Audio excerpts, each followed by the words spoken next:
Bismillahirrahmanirrahim.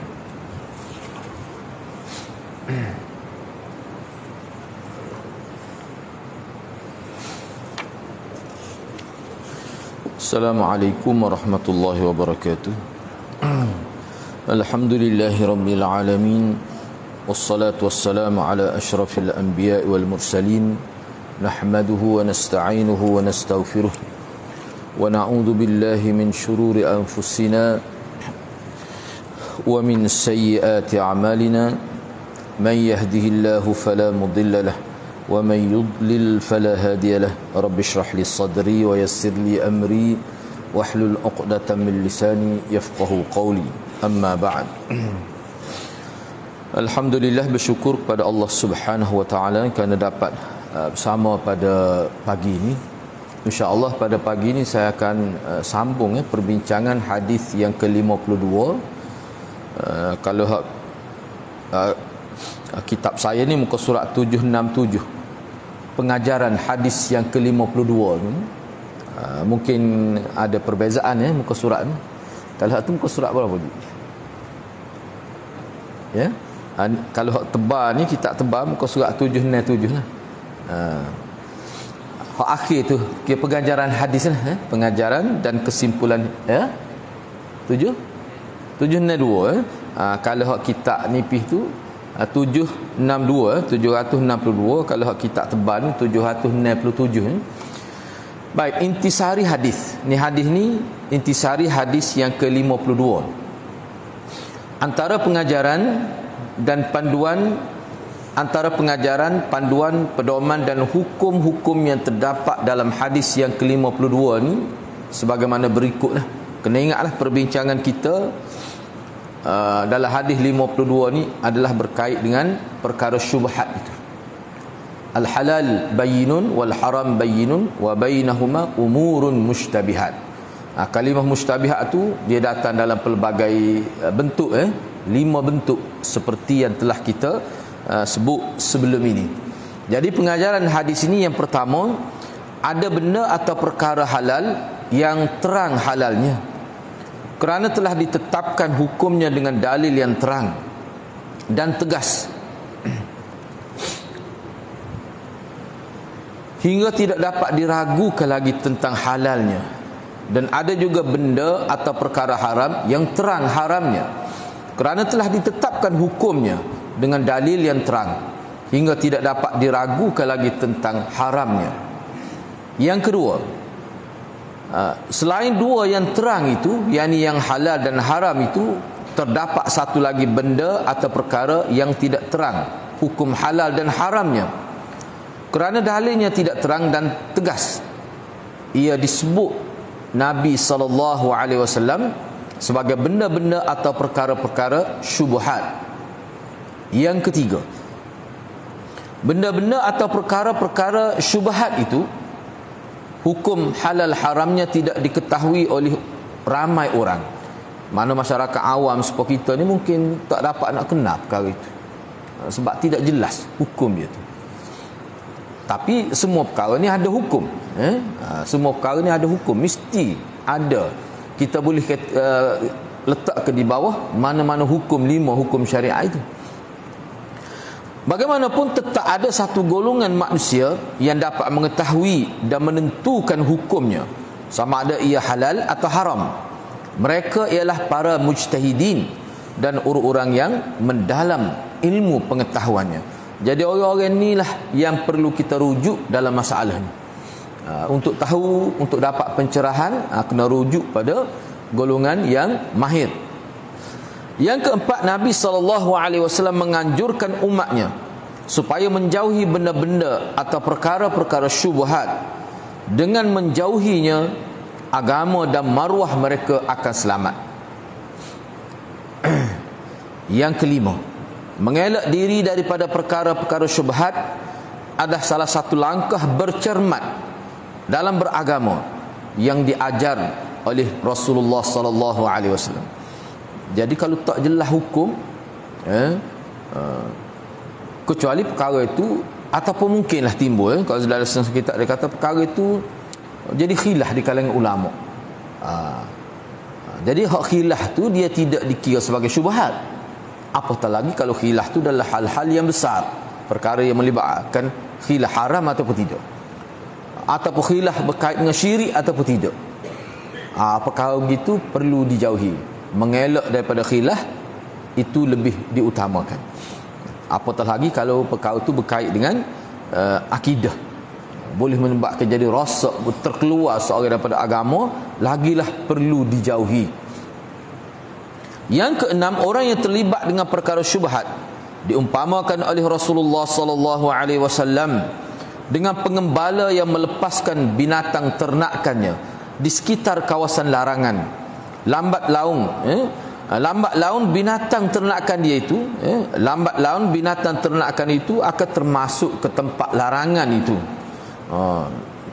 Jadi maksudnya awal-awal lagi perlu dijauhi, jangan pergi dekat dengan kawasan larangan itu. Sebab kalau tidak terjatuh dalam kawasan itu ataupun tak termasuk dalam kawasan itu, tapi lambat laun kemungkinan tu ada. Maknanya terdedah pada keadaan yang bahaya. Itu maksud dia. Begitulah juga orang yang terlibat dengan perkara yang syubhat. Lambat laun ia akan terjerumus ke dalam perkara yang memang haram itu. Jadi ini termasuk dalam al-ihtiyat. Istilah al-ihtiyat yang digunakan oleh ulama dalam perkara beginilah. Yang ketujuh, nafsu manusia diumpamakan dengan binatang ternakan yang tidak berakal. Ia memang tidak dapat membezakan di antara yang halal dan yang haram. Setelah memakan rumput sebagai contohnya di kawasan sekitar, dan ia nampak rumput dalam kawasan larangan itu lebih menarik, mana binatang itu akan ke sana, terutamanya apabila kawasan itu tidak berpagar. Yang ke-8, kita dilarang menceroboh mana-mana kawasan larangan, terutamanya kawasan larangan pihak yang mempunyai kuasa seperti raja dan sebagainya lah. Dengan menceroboh mana-mana kawasan larangan, seseorang boleh dikenakan hukuman yang berat. Maknanya dalam kehidupan manusia, sama-sama manusia ni pun dia ada peraturan ini, tempat yang kita tidak boleh masuk. Kalau kita tengok setengah-setengah tu, siapa dia buat signboard, dia akan tembok dia tu. Larang kan. Siap dengan senapai dia punya isyarat tu. Masuk tu, kalau dia tembok pun tidak salah dia tu. Siapa begitu sekali. Siap dengan pagar dan sebagainya. Allah juga ada kawasan larangannya. Kawasan larangan Allah ialah apa-apa yang diharamkannya. Ia tidak boleh dicerobohi. Dengan melakukan apa yang diharamkan oleh Allah, manusia boleh dikenakan hukuman seksaan yang berat di akhirat kelak. Yang ke-9, kebaikan dan kejahatan seseorang bergantung kepada hati atau jiwanya. Hati mendorong sekalian anggota badan melakukan kehendaknya, sama ada baik atau buruk. Sekalian anggota badan menjadi khadamnya, yakni menjadi hamba suruhannya. Kerana itu, hati perlu sekali dijaga, dihidup dan disuburkan dengan akidah yang benar, kepercayaan yang luhur, dan keyakinan yang bersih daripada segala macam unsur jahat lagi kotor. Yang ke-10, hati yang tidak dijaga akan dihinggapi oleh bermacam-macam penyakit yang merosak dan mencacatkan iman dan akhlak. Yang ke-11, hadis ini merupakan salah satu punca bagi kaedah sadduz zari'ah atau sadduz zara'i' dalam ilmu qawaidul fiqh. Ia bererti menutup segala jalan yang boleh membawa kepada kerosakan. Sebagai contohnya, perzinaan diharamkan, maka diharamkan juga segala sebab yang boleh membawa kepada perzinaan. Misalnya mendedahkan aurat, berkhalwat, atau berspi-spi di antara lelaki dan perempuan yang bukan mahram dan lainnya. Begitulah. Baik, sekarang ini habislah dia punya bab dan hadis yang ke-52. Sekarang ini kita masuk bab yang ke-41 pula. Babun adaul khumus minal iman. Bab yang ke-41, iaitu menunaikan khumus itu sebahagian daripada iman. Khumus ni satu istilah yang disebut dalam Al-Quran. Ini hak berkait dengan sistem pembahagian harta. 1/5 daripada 5 bahagian. Syiah ambil kaedah ni, ayat ini, ayat yang kita akan bincang ni, dia letak sebagai salah satu orang panggil prinsip ekonomi dia yang paling penting. Khumus itu cuma diberikan kepada ayatullah dia lah, 1/5 itu, ataupun hujjatullah dia tu. Dah ni kalau kita baca dalam kitab Syiah, dia menjadi satu perebutan. Berebutlah sebab ayatullah ni ramai juga. Jadi berebut sebab harta khumus. Bayar ke 1/5 ni besar, bukan kecil. 1/5 kira lah kalau 1 juta berapa, bagi 5 ambil 1 bahagian, besar, berebut di kalangan ayatullah tu. Sebab itulah orang dapat title ayatullah ni, dia akan jadi kaya, sebab dia akan dapat dalam kawasan itu cukai-cukai ke apa tu, dia boleh 1/5. Dah pernah nak dibawa sistem ini ke dalam negeri Kelantan oleh proksi Syiah tu lah. Pernah nak bawa. Ni disebut oleh salah seorang tokoh lah. Dia sebut kepada anak sendiri. Tak apa kita sebut nama dia, sebab ni molek. Dia antara yang menentang lah. Almarhum Datuk Ustaz Mak Iraqi, Al-Iraqi, Muhammad Daud Al-Iraqi demi dia pernah sebut pada anak sendiri. Dia kata pokok Syiah cuba nak bawa ni ke Kelantan. Anak antara yang menentang hasrat mereka tu. Cuba nak bawa supaya kerajaan mengamalkan sistem khumus mengikut cara dia lah. Tapi Ustaz Mak almarhum sebut kata anak antara yang menentang, sebab dia kata bahaya sistem ni. Sedangkan hak khumus ni lain. Sebut dalam Quran ni 1/5 tu lillahi walir rasul, untuk Allah dan Rasul. Dia ambil tu untuk pimpinan tertinggi dia yang berkata ayatullah. Baik, cuba tengok nota 542. Perbezaan di antara khumus dan khams. Perbezaan di antara khumus dan khams, sebab perkataan khumus dan khams ni semua digunakan dalam Al-Quran dan juga dalam hadis pada disebut. Menurut Hafiz Ibn Hajar, khumus yakni 1/5 yang dimaksudkan dalam tajuk ini ialah apa yang disebutkan dalam ayat 41 suratul Anfal. Suratul Anfal ni orang panggil, apa kita panggil, tema suratul Anfal ni berkait dengan peperangan berkait dengan peperangan. Baik, cuba kita tengok ayat 41 suratul Anfal. Wa'lamu annama ghanimtum min syai' fa anna lillahi khumusah walirrasul walidhil qurba wal yatama wal masakin wabnis sabil in kuntum amantum billah wa ma anzalna ala abdina yawmal furqani yawmal taqal jam'an wallahu ala kulli syai'in qadir. Dan ketahuilah bahawa apa sahaja yang kamu dapati sebagai harta rampasan perang, ghanimah itu, maka sesungguhnya 1/5, mana 1 bahagian daripada 5 bahagian itu untuk jalan Allah, mana digunakan untuk fi sabilillah, dan juga sebahagiannya untuk Rasulnya dan untuk keluarga Rasulullah dan anak-anak yatim dan orang-orang miskin serta ibnus sabil, yakni orang musafir yang keputusan bekalan itu. Jika kamu beriman kepada Allah dan kepada apa yang telah diturunkan oleh kami kepada hamba kami, yakni Muhammad sallallahu alaihi wasallam, pada hari Al-Furqan, iaitu hari bertemunya 2 angkatan tentera Islam dan kafir di medan perang Badar pada tahun kedua Hijrah ni lah.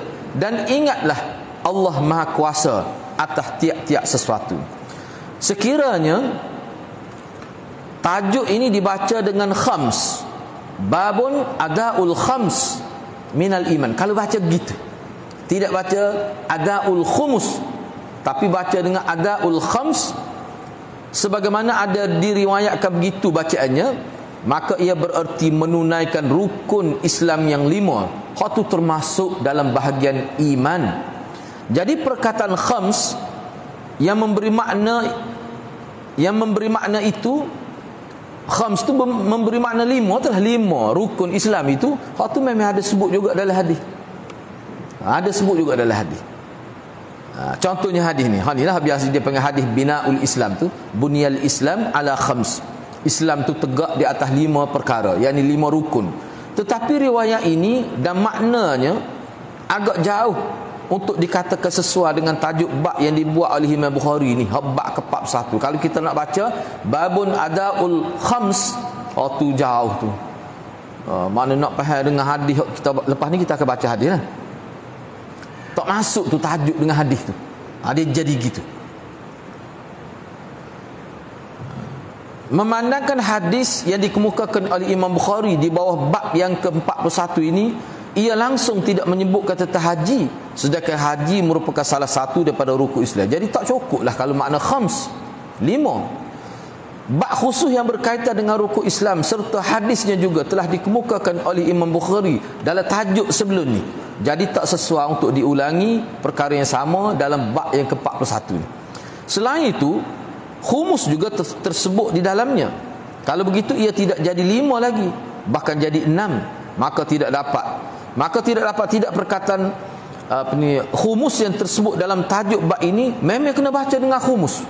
Tak boleh baca dengan khams, iaitu 1/5. Bukan maknanya 5 perkara, tidak. 1/5 tu berkait dengan satu bahagian daripada harta ghanimah. Bukan makna 5 rukun Islam tu tidak baik. Sebelum kita pergi kepada seterusnya tu, kita baca hadis dulu, baru boleh nampak perbincangan. Cuba tengok hadis yang ke-53 tu, muka surat sebelah tu lah, 771 ya. Cuba tengok hadis 53. Baru kita baca semula poin 543 tu. Baik, cuba tengok hadis yang ke-53. Wa bi qala hadatsana Ali ibn al-Ja'd qala akhbarana Syu'bah an Abi Jamrah qala kuntu aq'udu ma'a ibn Abbas yujlisuni ala saririhi فقال أقم عندي حتى أجعل لك سهما من مالي فأقمت معه شهرين ثم قال إن وفد عبد القيس لما أتوا النبي صلى الله عليه وسلم قال من القوم أو من الوفد قالوا ربيعة قال مرحبا بالقوم أو بالوفد غير خزايا ولا ندامة فقالوا يا رسول الله إنا لا نستطيع أن نأتيك إلا في الشهر الحرام وبيننا وبينك هذا الحي من كفار مضار فمرنا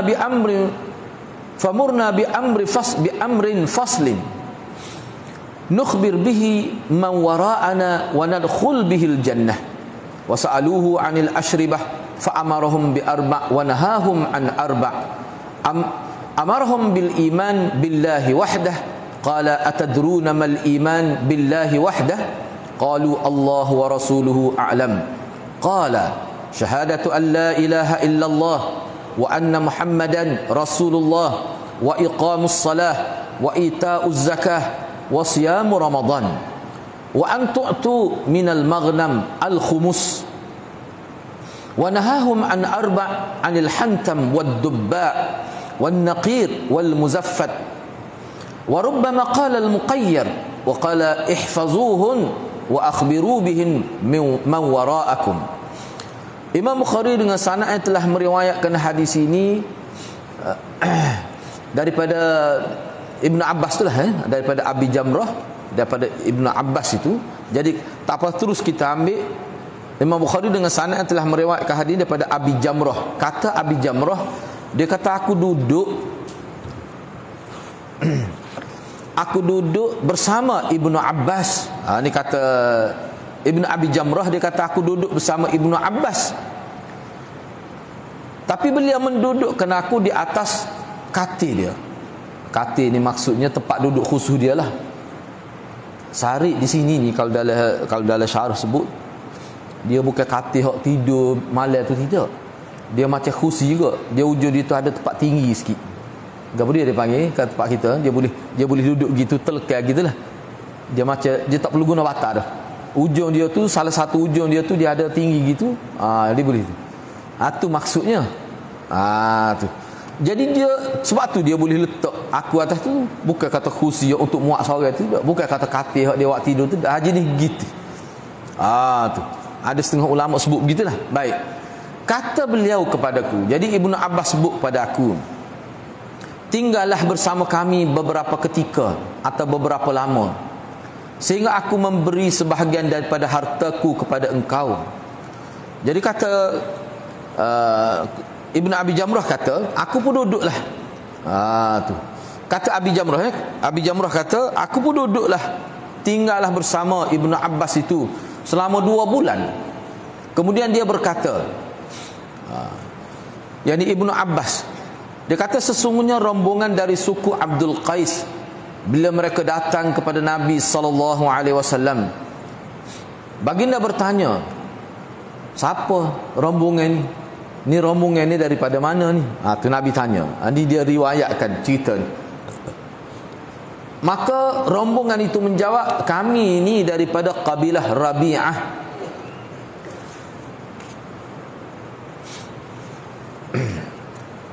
Maka bersabdalah Rasulullah sallallahu alaihi wasallam, selamat datang kepada kaum itu, atau selamat datang kepada rombongan itu dalam keadaan tidak terhina dan tidak menyesal. Maksud dia kalau dalam bahasa Melayu, bahasa Kelantan kita kan, selamat datang, kedatangan dia tu dialu-alukan. Kita rasa sangat suka dengan kehadiran dia. Ini cara beradab, sebagai nak menyatakan senang hati menerima tetamu tu. Tu cara dia. Tak menyesal sikit abuk kalau habis makanan pun kita jamu tetamu ni. Tu nak ayatnya. Tu style orang Arab dulu, bab tetamu ni memang ke depan lah dalam bab ni. Baik. Mereka berkata, yang ni tetamu tu, rombongan Abdul Qais ni, dia kata, kami ni wahai Rasulullah, kami ni tidak dapat datang kepadamu kecuali pada bulan haram, kerana di antara kami dan kamu ni ada kabilah kufar Mudar. Hak sebelum ni kita jumpa kalau baca itu tu, hak kabilah itu tu Bani Ghifar itu. Ni Mudar ni pun dia ambil, sebab kalau dalam riwayat nak lalu kawasan dia, kalau tidak ni dia kena bayar betul lah. Dia kena ada bayar dia juga. Pokok dia, sebab ada disebut juga pokok dia ni pernah jadi lanung juga, lanung darat lah. Dia ni tu ada disebut gitu, supaya Bani Ghifar tu lah. Baik. Oleh itu, jadi nak mari kalau tidak bulan haram kan, boleh mari juga, tapi kena kita kata kena melencong ke kawasan lain, jadi jauh lah, susah lah nak lalu kawasan dia ni, tak boleh. Sebab kalau bulan haram ni puak-puak dia ni tutup operasi dia tu, operasi kita kata jahat dia tu lah.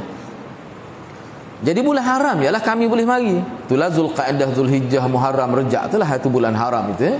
Oleh itu, kata kabilah Abdul Qais ni, oleh itu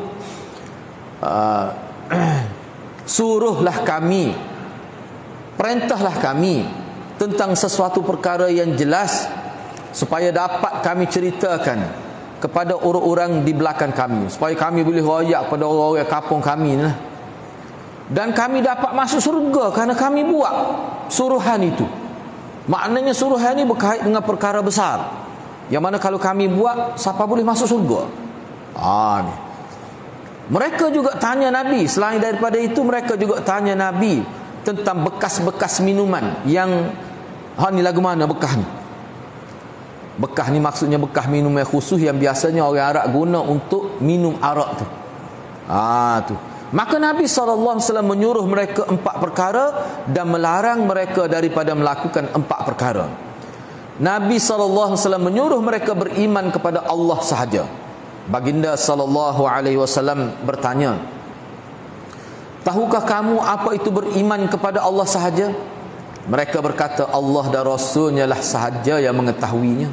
Kata baginda SAW, mengucap tiada Tuhan melainkan Allah sahaja, dan juga mengucap bahawa Muhammad itu adalah utusan Allah, Rasul Allah, mendirikan sembahyang, mengeluar memberi zakat, juga berpuasa di bulan Ramadan. Makna tak sebut haji, tak sebut sini. Haji tidak disebut. Itulah ulama kata tak sesuai. Kita kata bab khams tu kena khumus, sebab ni tak cukup 4 ya. Kalau kita kata khams tu makna rukun Islam, kena 5. Sini tak, haji tak sebut. Sebab tu hak sesuainya kena adaul khumus, 1/5. Dan kamu memberikan daripada ghanimah, yakni harta rampasan perang itu, khumus 1/5.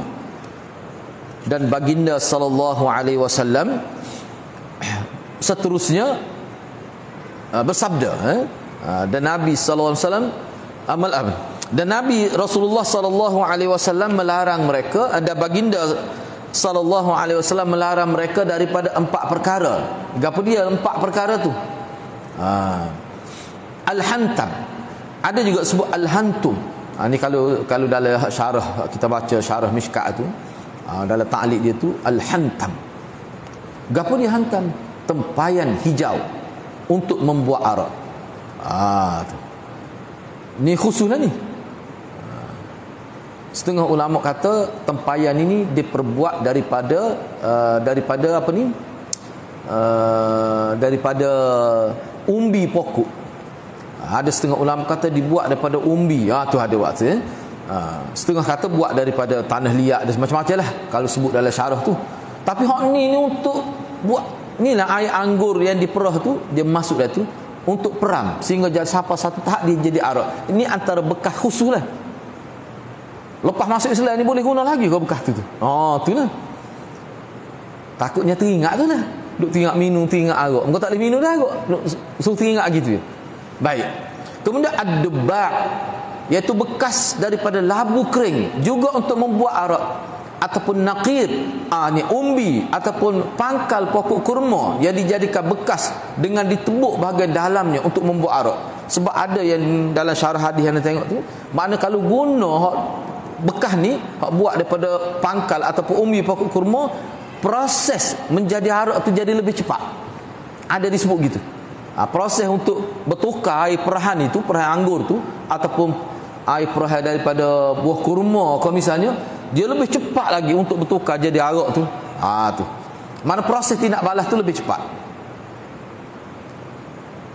Dan muzaffat ni bekas yang dilumur tar, juga untuk buat arak juga. Mana bekas tu daripada kayu, lepas tu dia lumur supaya kita tembikar tu lah. Tembikar kan daripada apa ni, tanah liat tu, kemudian dia lumur menyebabkan jadi macam bersinar lah. Licin jadi. Comel lah. Ni cuma ni tar. Comel tar tu untuk membuat arak juga. Semua ni bekas ni yang berkait dengan membuat arak. Tempat bekas untuk buat arak. Kata perawi, mungkin juga muqayyar. Mungkin juga muqayyar itu di tempat muzaffat itu, dalam setengah riwayat maksud dia muqayyar itu, tapi maknanya sama ya. Muqayyar ke muzaffat sama saja, cuma beza pada kalimah. Dan seterusnya Rasulullah bersabda, jagalah perkara itu semua dan ceritakan tentangnya kepada orang-orang di belakang kamu, masyarakat kampung kamu tu. Kamu cerita ginilah, bila kamu balik kamu cerita supaya aku ayat ni. Itu kata Nabi SAW. Itu hadisnya. Baik, sekarang ni cuba kita tengok semula nota kaki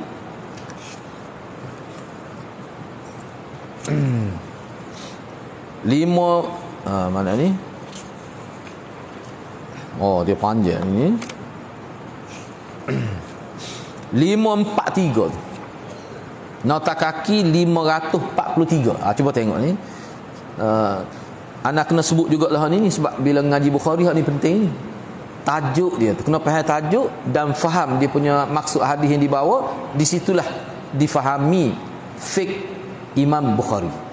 Baik, tujuan dia adakan tajuk bab ini, yakni bab yang ke-41 ini, dan kaitan kesesuaiannya dengan bab-bab sebelumnya. Apakah tujuan Imam Bukhari membuat tajuk bab ini, iaitu bab menunaikan khumus? Itu termasuk dalam iman. Apa Imam Bukhari buat tajuk tu sini? Kata Maulana Salimullah Khan, dia kata tujuannya ialah beliau masih lagi ingin membilang cabang-cabang iman yang merupakan iqtida iman, tuntutan iman, atau hasil dan buah iman seseorang.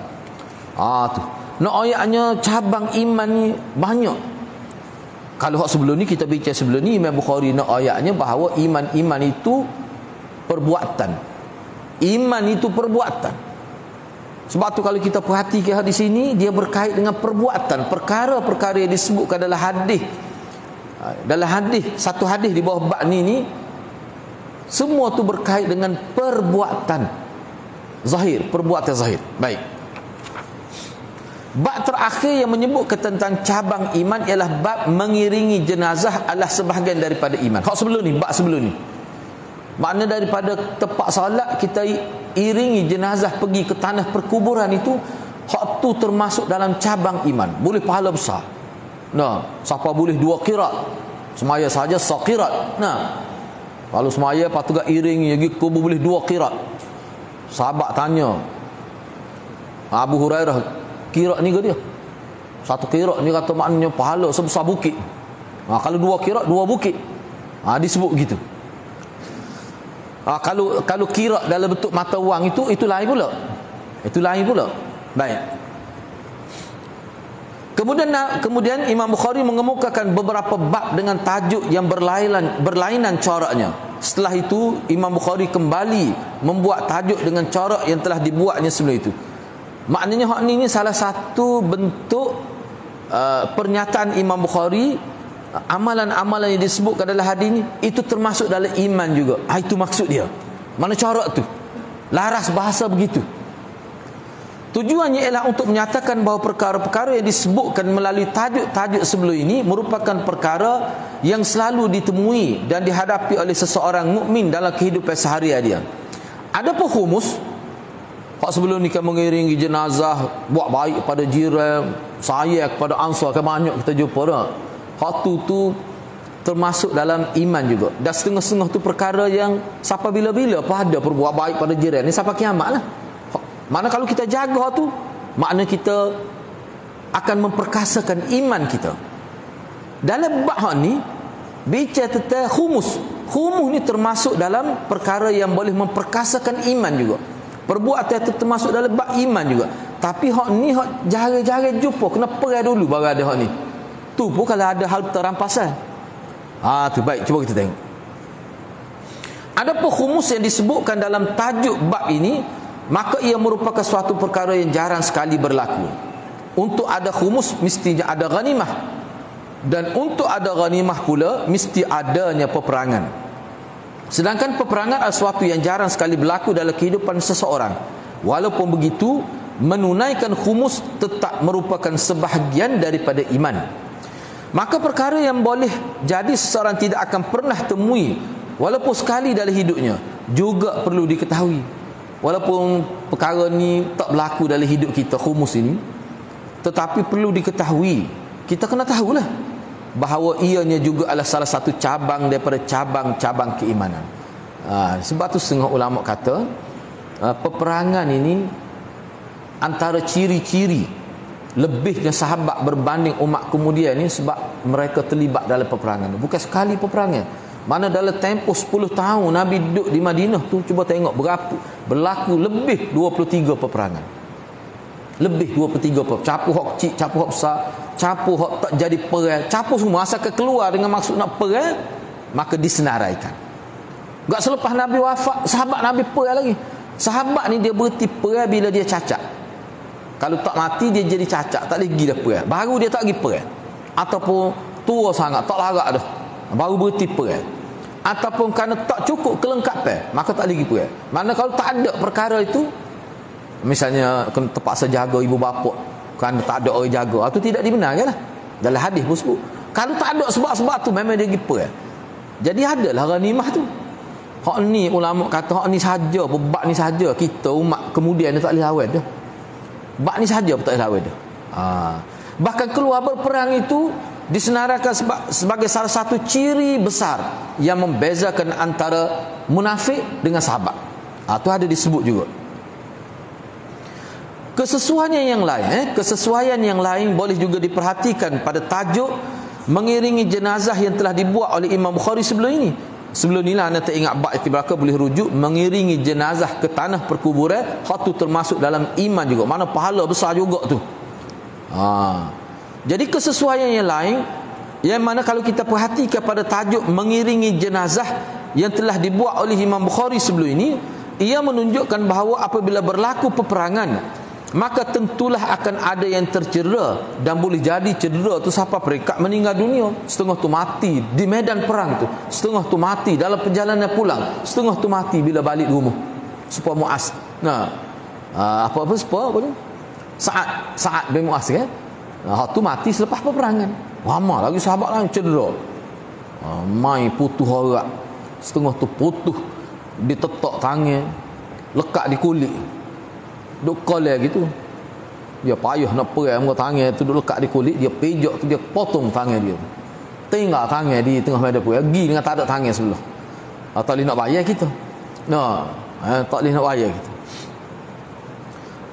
Jadi maknanya tajuk sebelum ni hak sebut tentang mengiringi jenazah tu, dia ada kaitan juga dengan peperangan. Yang mana peperangan tu dia ada pula bab ghanimah tu, harta tu. Sebab bila hak perang ni ada mati selalu.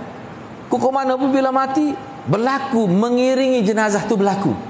Maknanya dia ada berkaitan dengan peperangan jugalah. Baik, ia juga menyatakan kepentingan menyelesaikan urusan kematian terlebih dahulu berbanding mengira dan membahagi harta ghanimah dan khumus kepada orang-orang yang berhak. Kerana itulah Imam Bukhari meletakkan bab ini kemudian, mana selepas daripada bab mengiringi jenazah, walaupun agak jauh tetapi masih ada kaitan. Jadi kalau kira dari segi munasabahnya, mengiringi jenazah dululah, lepas tu sesah tu baru bagi harta ghanimah. Dia ada perkaitan tu. Mana susunan itu, itulah antara perkiraan yang dibuat oleh Imam Bukhari. Kemudian tajuk bab ini, yakni bab yang ke-41 ni, dengan tajuk bab sebelumnya juga terletak pada hadis yang tersebut di bawahnya. Hadis di bawah bab sebelum ini menyatakan perkara yang halal dan jelas dan haram jelas. Hak baru kita bincang, hadis 52 tu, bab 40 tu. Jadi perkara halal jelas kerana termasuk dalam apa yang dibenarkan atau disuruh oleh Allah, dan yang haram juga jelas kerana termasuk dalam apa yang dilarang oleh Allah. Demikian juga dengan hadis di bawah tajuk bab ni, hak baru kita baca dan terjemah tadi, yakni hadis yang ke-53, ada yang jelas disuruh oleh utusan Allah, yakni Rasulullah sallallahu alaihi wasallam, dan ada juga yang jelas dilarang oleh Rasulullah. Yang jelas diperintahkan oleh Rasulullah melalui hadis yang ke-52 di bawah bab ini, hadis yang ke-53 di bawah bab ini ialah beriman kepada Allah sahaja, beriman kepada Rasulullah, mendirikan salat, berpuasa di bulan Ramadan, dan juga menunaikan khumus. Dan perkara yang dilarang yang terdapat dalam hadis yang ke-53 ni, iaitu larangan menggunakan bekas-bekas tertentu untuk membuat arak. Dengan bab ini juga berakhirlah bab-bab yang menyatakan tentang cabang-cabang iman. Ini bab terakhir, bab minal iman. Bab yang menyebutkan buat gini termasuk dalam cabang iman, dia berakhir di sini. Tajuk bab yang dibuat oleh Imam Bukhari di sini ialah adaul khumus minal iman. Menunaikan khumus adalah sebahagian daripada iman. Di akhir kitabul jihad pula, Imam Bukhari mengemuka tajuk yang hampir sama lafaznya dengan lafaz tajuk bab ini, iaitu adaul khumus minad din. Mana lepas bab jihad. Sebenarnya bab jihad tu lama lagi lah kalau nak kiranya. Lama lagi lah bab jihad tu. Nak banding, yalah kalau nak banding dengan hak ni kitabul iman ni lah. Nak banding dengan hak ni, tak apalah. Jadi hak ni kalau dalam di akhir kitabul jihad tu, dia bukan sebut al-khumus minal iman, tapi al-khumus minad din. Kenapa lah kita duk ngaji bagi Imam Bukhari, din dengan Islam, din, iman, Islam ni sama saja. Imam Bukhari bagi Imam Bukhari kalimah ad-din, al-iman, al-Islam bermakna wahid, sama saja maksudnya. Tak apalah, walaupun begitu maksud Imam Bukhari mengemukakannya di sana, yakni di akhir kitabul jihad, tidaklah betul-betul sama dengan maksud yang Imam Bukhari kemukakan di sini. Sebagaimana sedia dimaklumi, Imam Bukhari tidak sekali-kali akan mengulangi maksud tajuk bab yang dibuat dia. Jadi bila Imam Bukhari ulang pula sebut al-khumus, adaul khumus minad din, walaupun sini adaul khumus minal iman, bukan makna berlaku pengulangan bab tanpa ada maksud khusus, tidak. Dia ada maksud lain itu. Soalan begitu yang dimaksudkan di sini. Kelainan semestinya ada pada maksud dua tajuk bab yang kelihatan hampir sama itu. Hadis di bawah bab ini dikemukakan oleh Imam Bukhari sebanyak 10 kali. Hadis di bawah bab ni, hadis 53 ni, Imam Bukhari kemukakan dalam kitab dia ni sebanyak 10 kali. Tapi maksud dia berlainnya. Sebab poin-poin yang terdapat dalam hadis ni boleh dimasukkan di bawah banyak tajuk, maka dia sebutlah sampai 10 kali ulang. Hak 25 kali pun ada ulang. nak habis kitab dia. Baik, gitu. Jadi ana sebut hak ni supaya hadirat boleh nampak akidah adalah perbincangan akidah, sebab hadis ni dia bincangnya agak panjang juga hadis ni. Jadi bila kita ingat tu, kalau tak faham secara keseluruhan, bila kita ingat tu dia memudahkan pemahaman kita dalam perbincangan yang akan datang. Sebab hadis tajuk Imam Bukhari inilah pentingnya. Sebab hadis tu mana-mana pun ada hadis tu. Hadis yang kita baca di kitab lain pun ada, bukan ada kitab ni saja.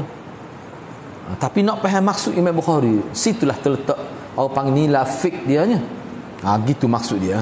Jadi Anas sendiri pun maknanya baca ni maknanya untuk kepahaman kita. Sebab kalau baca gitu saja, dia tak nampak lah mana lebih Bukhari. Situ salah satunya. Baik. Biodata Ali bin Abil Ja' tu boleh baca sendirilah, kita tidak baca lah tu.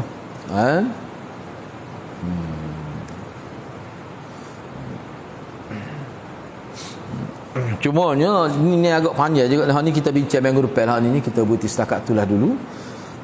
Jadi sebenarnya biodata Ali bin Abil Ja' ni sebenarnya molek juga kita baca. Sebab dia ni ada ulama kritik dia. Itu kita baca minggu depan. Banyak tu. Mana kalau kita baca, kalau silap faham, boleh kita kata macam mana Imam Bukhari boleh masuk nama orang ni, sedangkan dikritik dengan keras dia tu. Tak apalah, kita bincang dalam minggu depan lah, insya-Allah. Kita berhenti setakat tu dulu. Mudah-mudahan Allah berkati kita semua. Aqulu qawli hadza wa astaghfirullahal azim li wa lakum.